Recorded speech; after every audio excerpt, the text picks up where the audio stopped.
There's a pattern so consistent throughout history that ignoring it borders on willful blindness. Every major empire, every dominant nation, every economic superpower eventually collapses under the weight of its own debt. Rome, Spain, Britain. And now we're watching it happen in real time with the United States. Yet throughout every single one of these collapses, one group not only survives but thrives. Jewish families have maintained and grown their wealth across millennia. Through expulsions, persecutions, wars, and economic catastrophes that destroyed everyone around them. This isn't luck. This isn't conspiracy. This is a fundamentally different understanding of how money actually works. And today, I'm going to show you exactly what they know that your government desperately hopes you never figure out. The difference isn't genetic. It isn't supernatural. And it isn't about some secret cabal controlling the world. It's about financial principles so simple that once you see them, you'll wonder how entire nations keep making the same fatal mistakes generation after generation. While governments teach citizens to trust in paper currency, to believe in the stability of banks, and to measure wealth in digits on a screen, Jewish families have passed down a completely opposite framework. They've understood for thousands of years that real wealth isn't what your government tells you it is. And the moment you grasp this distinction, everything about our current economic system starts to look like an elaborate magic trick designed to transfer your real wealth into someone else's hands. Let's start with the most fundamental principle. When a government goes broke, what actually happens? The buildings don't disappear. The land doesn't vanish. The factories keep standing. The farms remain fertile. So what breaks? The answer is simple and devastating. The currency breaks.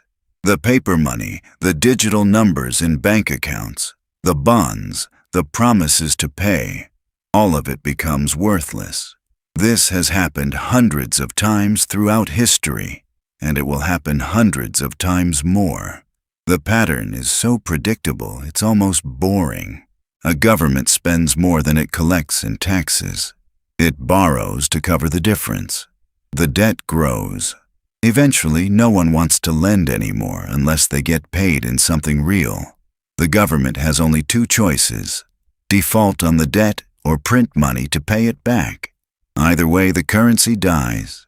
This isn't theory. This is documented history repeating on an endless loop. Now here's what makes this interesting. Comment below what city you're watching this from, because this next part applies to you no matter where you are. While entire populations watch their savings evaporate, certain families walk through these collapses barely scratched. How? They never stored their wealth in the thing that breaks. Think about what happened in Weimar Germany.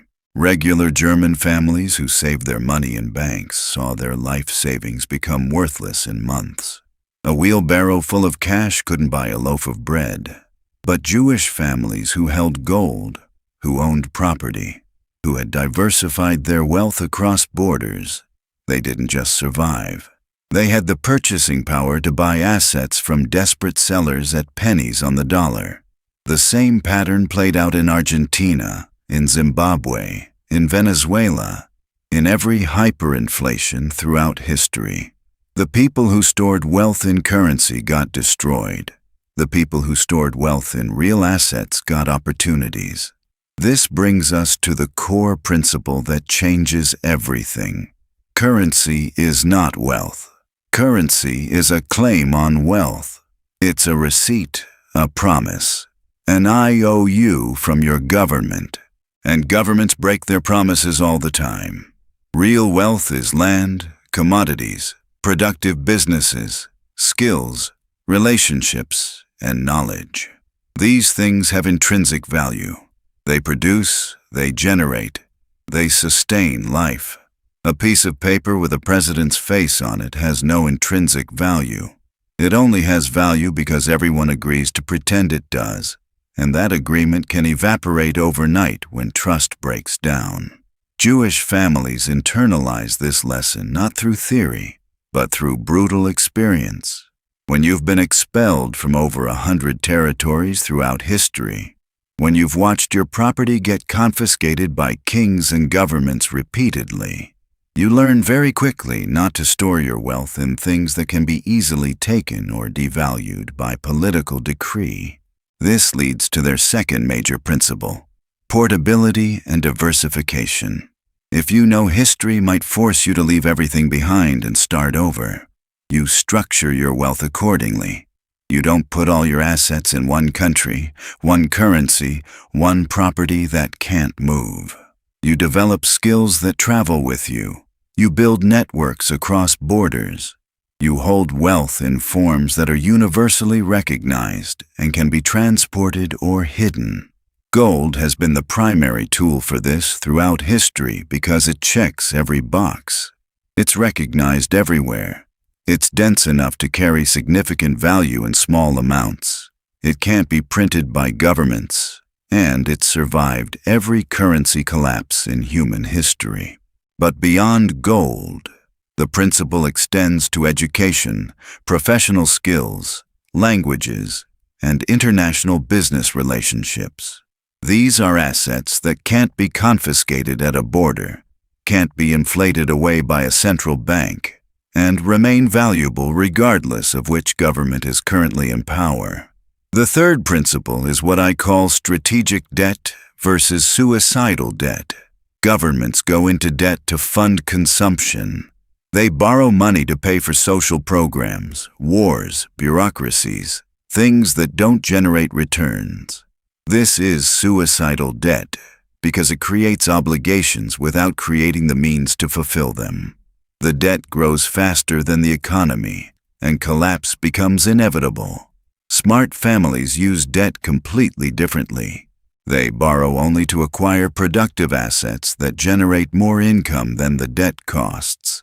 They use other people's money to buy real estate that produces rental income, to fund businesses that generate profits, to invest in ventures with asymmetric upside. When the currency eventually devalues, they pay back the debt with cheaper money while still owning the real asset that holds its value. This is financial judo, using the system's inevitable dysfunction to your advantage rather than becoming its victim. Here's where it gets even more interesting. Most people think the game is about making more money. That's not the game. The game is about converting your time and energy into real assets before the currency you're paid in loses its value. Every paycheck you receive is already losing value from the moment it hits your account. Inflation isn't some mysterious force. It's the predictable result of governments printing more currency to cover their debts. Your salary might go up 3% a year, but if real inflation is 7 or 10%, you're getting poorer while thinking you're moving forward. This is the trap that keeps the middle class on a treadmill forever. They work harder, make more money, but never convert that money into real wealth fast enough to get ahead of the devaluation. Meanwhile, families who understand the game take every excess dollar and immediately transform it into something real, something that can't be printed, something that maintains or grows in value, regardless of what happens to the paper currency. The psychological difference is profound. Most people are taught to feel wealthy when their bank account number is high. They've been conditioned to trust institutions, to believe that their government will protect them, that their savings are safe, that the system is designed for their benefit. This is the most expensive belief system you can possibly hold. The families who maintain wealth across generations have the opposite psychology. They trust nothing that depends on political promises. They assume every institution will eventually fail or betray them. They view every dollar as a melting ice cube that needs to be converted into something permanent before it disappears. This isn't pessimism, it's pattern recognition. It's looking at what has happened hundreds of times before and preparing accordingly instead of hoping this time will be different. Now let's talk about what this means for you right now.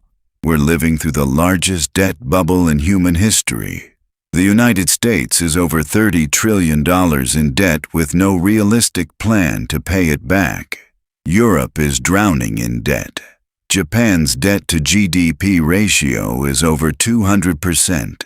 China is dealing with a real estate collapse that makes 2008 look like a practice run. The entire global financial system is built on layers of debt, derivatives, and promises that cannot all be kept. Everyone with any understanding of mathematics knows how this ends. The only questions are when and how severe. Some people hear this and feel despair. Others see it as the opportunity of a lifetime. The difference is entirely about which side of the divide you're on when the music stops. Are you holding paper promises or real assets? This is why the title of this video isn't clickbait. It's a simple observation of historical fact. Countries go broke because they're run by politicians spending other people's money with no personal consequences for failure. They face incentives to overpromise, overborrow, and push problems into the future. Jewish families maintained wealth because they had the opposite incentive structure.